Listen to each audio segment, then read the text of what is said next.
So do we need to find what those areas are for us individually, or are there some commonalities in each of the areas that apply to everybody?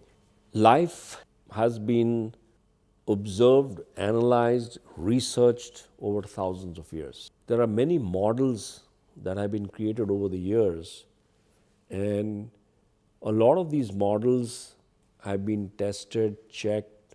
The ones that have survived over time, over thousands of years, are the ones that give us the clues on how we can look at our life. And these 9 areas fit everybody.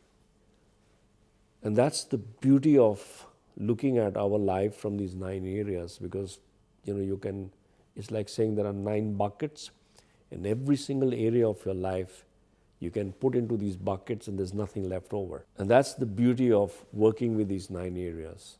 Because if you address these 9 areas, every single aspect of your life is guaranteed automatically handled.